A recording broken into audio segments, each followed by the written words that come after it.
Hello, everyone. Welcome back to another episode of Flying with Friends, the first 50 years. So happy to have back my good friend Lance Gravely for another episode. And Lance, we've been talking about It's a Small World. Can you riff on that a little bit for us? Well, sure. I mean, I think we talked in an earlier episode about the small world of the social connections, but we also have a small world because now I have the good fortune of being able to fly some of the same airplanes that you used to fly. And so it was just about a week ago, and I Yeah. was commuting uh, on my way here, and we were talking about getting together to have this conversation. And you said that one of the things you were thinking about doing was maybe talking about the tail number game that we've played for years. Right. Yeah. You said, send me just a few of the recent tail numbers that you've flown. So I did. And within seconds, you sent me back a picture of a page in your logbook where we had flown the same airplane almost exactly 8 years apart on the same route from Yep. JFK to San Francisco.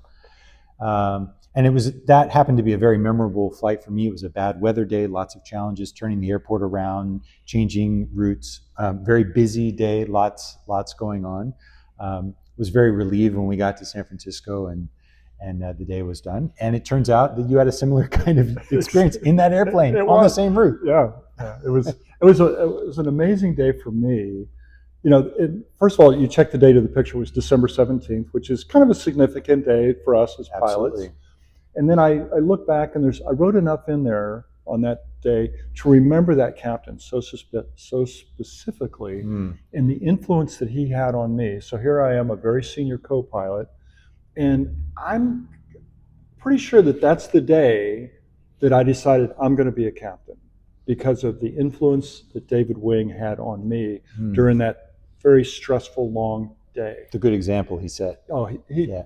magnificent. And I, Yeah. I attribute many things that I learned of not necessarily how to fly an airplane, but how to be a captain, which is two Mhm. different things. Absolutely. And I was so grateful for him to be there in my life at that time in Yeah. that stressful situation to sort of show me the way. How this is how we do it. Yeah, I love that.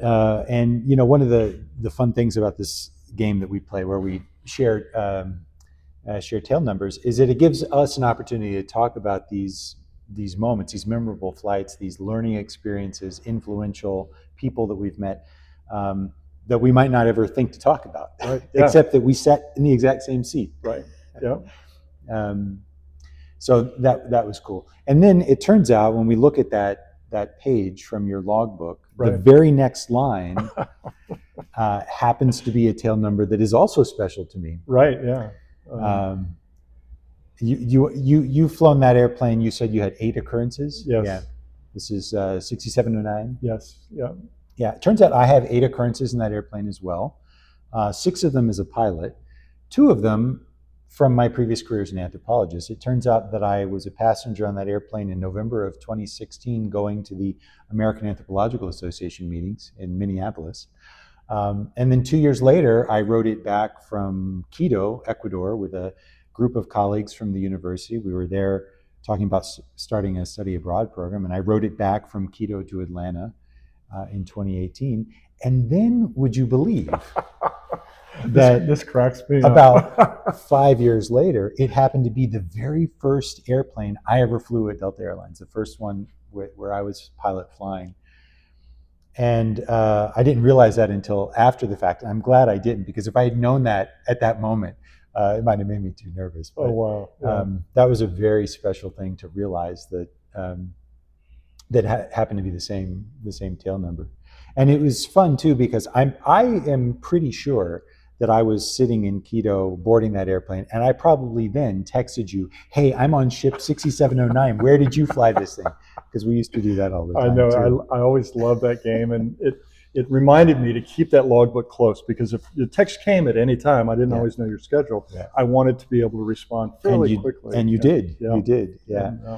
Yeah. And it's funny, not everybody I fly with keeps up with their logbook in the same way that you do. I've always admired how you keep it not just as a record of numbers, but your comments always have Mhm. something memorable, or who you were flying with, Yeah. that kind of thing. So it's a book of memories too. It's a wonderful book, and Yeah. I just absolutely cherish the history of my flying, but the names and the Yeah. stories and all of these overlapping circles that in Mhm. my mind, that's what they are, overlapping circles. And your story Yeah. interacts with my story. We talked earlier about our friend Dave Yakubak, Yeah. now David Wing. And just, if I can, I want to put in a plug to everybody for keep your logbook, because you won't believe how quickly 50 years goes by and how much you're going to cherish these memories. You think about how hard you're working now to get an hour of flight time. Wouldn't it be fun to go back in 48 years and kind of relive that day and the Yeah. friendships that you make along the Mhm. way, the experiences that you gain? Mhm. To me, I treasure this. Yeah, and it's especially fun if then somebody else ends up flying the same airplane someday, and you can have compare notes about it. I know it. Yeah, it's funny. I know that you keep a paper logbook. I stopped keeping a paper logbook. I only keep the electronic one. Right. And one of the advantages for me of doing so is that instead of just having that one little line for comments, Mhm. I've got this endless text field. Oh, And so wow. I tend to write a lot Right. Yeah. in my logbook. And often I'll write lessons learned, on a particular flight, things that I did well, that I could have done better, something that another pilot taught me. Wow. Yeah.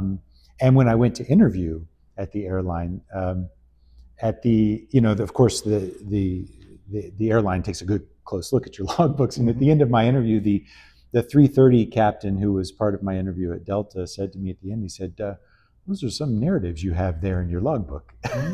So he'd gone through and read a sampling of them. Yeah. He might have read about some of our flights together in the Cardinal. And it didn't sway him at all to give you the thumbs up for. I think that's why I'm there, probably. Oh, that's great. So these, just literally one page in my book has two tail numbers that are significant.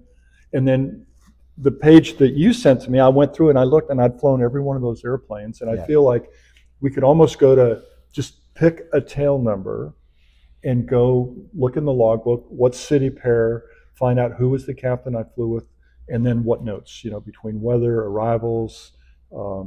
Just the stories are amazing. I'm sure we could, and we should, and it'd be fun, but we shouldn't make these people watch it. Well, maybe we'll follow the comment section and see if anybody's interested. But so I think for today, for this episode, for It's a Small World, I marvel at how our stories interact and overlap, and we're not done yet. That's the thing that I like best about it. No, in fact, tomorrow I'm flying an airplane that's new to me, JFK to San Francisco, the same route that we overlapped on with that other airplane. So I know it's one that you've flown, but tomorrow will be my first time. So we'll have to share some stories I'll about go into that. my logbook and find episodes of me flying that tail number. Maybe I flew it on that route, and see if there's any exciting stories that I have. Maybe mutual friends that also flew that. Can't wait to hear. Oh, it'll be really fun.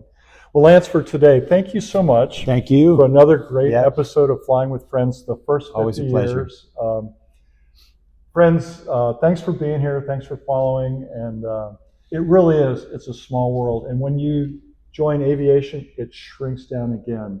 And the friendships that you make, the experiences that you have, record them, write them down, whether it's on paper like I do, whether it's electronically like Lance. But these years go by so quickly.